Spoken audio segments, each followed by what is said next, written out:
Paddy Pimblett proved me wrong over the weekend at UFC 314 with a dominant performance over Michael Chandler. I've got another video focused specifically on Chandler. Check that out after this.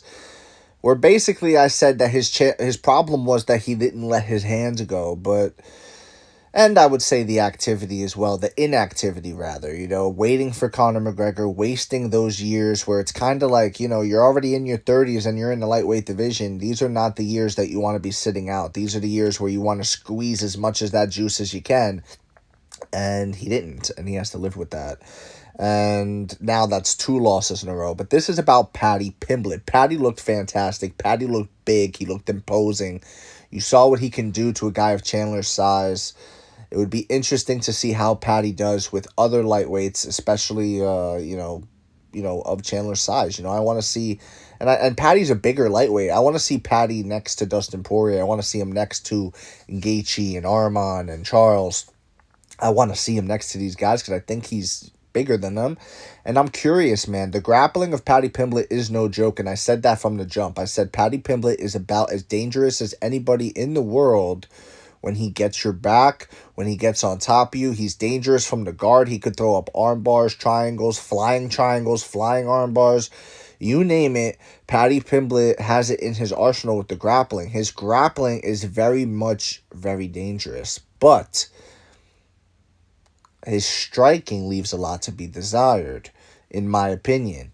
Yes, he was landing some kicks and some shots on Chandler. He was throwing these big hooks. Fair enough. But Michael Chandler was not letting his hands go, and he did look kind of like a shot-out fighter. That's one of the signs of a fighter being shot. Chandler has taken so much damage in his career. Chandler is an I don't know if I want to... You could kind of say an MMA legend because he was a Bellator champion, you know what I mean? Never reached status of UFC champion. But in terms of MMA, he's put on some great fights. You go back and you watch those Bellator fights with Eddie Alvarez, way back in the day. You know what I'm saying? That was a long time ago, guys. His first fight with Eddie Alvarez was back in 2011, guys. That's 14 years ago.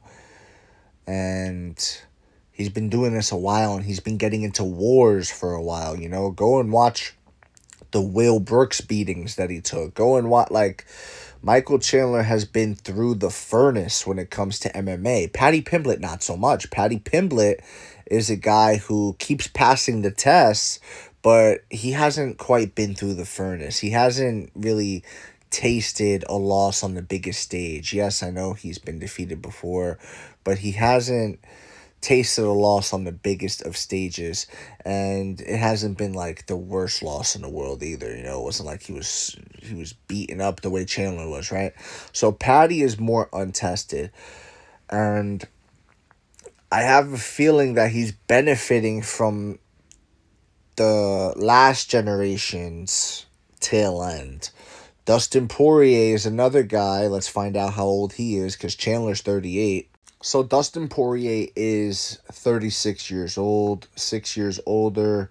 Dustin Poirier is better than Michael Chandler, I'll say that. He has better striking for sure than Michael Chandler. Definitely better hands than Michael Chandler. And more confidence in his hands as well. It's hard to have confidence in your hands, I guess. I guess the reason why Chandler doesn't throw his hands or let his hands go is because the technique's not there. He's a wrestler. He's a wrestler that fell in love with his right hand, and he, look at what it did to Dan Hooker. It obliterated Dan Hooker, and he could mow people down with that right hand. He has that really good straight right hand to the body and overhand up top. He really has that down pat. And he can crack people and he could hurt people, and he fell in love with that, and he moved away from the wrestling and the things that, is his base and what he's best at. Whereas Dustin Poirier, on the other hand, that's his game. The hands are his game. So he's got the technique and he's got the power to hurt you as well. And with that said, I just feel like I don't know, man. I don't know. I'm still gonna, oh man. I know how this sounds, but I'm gonna say it anyways. I am still not a believer in the Paddy, the Batty hype train. I'm not. it was a great performance what he did to Michael Chandler, and it surprised me. But at the same time, there are caveats that I can take from this and say, well, Chandler was inactive, waiting for Conor McGregor, and he comes in, he fights Charles, and then maybe he underestimated Paddy, and he's thinking that he's going to go in there against, like a tune-up fight, and he ends up getting smashed out. But, hey, that's not Paddy's fault that he waited. That's not Paddy's fault that he's been inactive. That's not Paddy's fault that he underestimated him, if he even did so. I'm sure Chandler will eventually come out and say, no, nothing like that happened. But, you never know. Crazy, man. I guess I just got to deal with the Scouse lad. With the Scousers. I don't think that was a good one. But, I don't know. I want to see him fight Justin Gaethje now. I want to see him fight all these people. And if he beats these guys, bro, I feel like, hey, man, like, okay, good for Paddy Pimblett, man. Good for Paddy Pimblett. Like, he proved me wrong. He proved a lot of people wrong. I viewed Paddy as someone who lost the Jared Gordon fight. You know what I mean? Like, I thought for sure Chandler was going to be able to be a better version of Jared Gordon. But then again, maybe Paddy's just been improving, man. Maybe Paddy's just improved to the point where he's at now. And maybe he can smash these guys. Maybe it is all aboard the Paddy Express. I don't know. Time will tell. He proved me wrong, but what do I want to see next from him? What do I want to see next from Mr. Paddy Pimblett?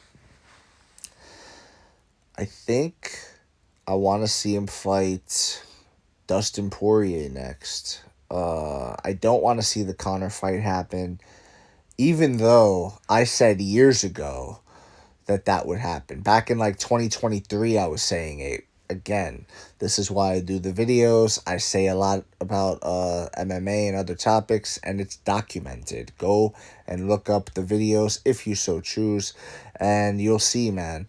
I was calling for this fight back then because I thought that was a winnable fight for Conor at the time. It would still be a tough fight because, again, Paddy's dangerous on the back. But now we're looking at a guy who Conor gets smoked by Paddy too, bro. Like, Paddy the Baddy smokes Conor McGregor. And he's here. He's here. He has arrived. Like, part of me wants to say he has arrived, but the other part of me just still doesn't know. Like, I just got to see him fight someone who's, I want to see him fight Ilya. I want to see him fight Islam. I want to see him fight Arman. I want to see him fight people that's his age, for one. Like, even a Dustin Poirier fight would be cool, but, bro, Dustin's 36, And again, Dustin did turn away Benoit Saint Denis, so Dustin's not to be played with, and he just went 5 hard rounds with Islam Makhachev. Dustin is a tough fight for anybody. Don't get it twisted. But you get what I'm trying to say. I want to see Paddy put up against someone not just on his level, but in his age range, in his prime level is what I should say. Dustin's not like in his peak anymore. Paddy's in his peak. I want to see Paddy versus someone at their peak. That's what I'm trying to say. Because when I say the level thing, that doesn't make sense because Dustin's, better than Paddy. You get what I'm trying to say? So I hope you could try to understand what I'm saying and get what I'm saying. But ultimately, let me know in the comment section below whether you agree or disagree. It doesn't matter. Just join the discussion, follow for more, and of course, leave a like if you enjoyed the time spent. Thank you. You are all appreciated.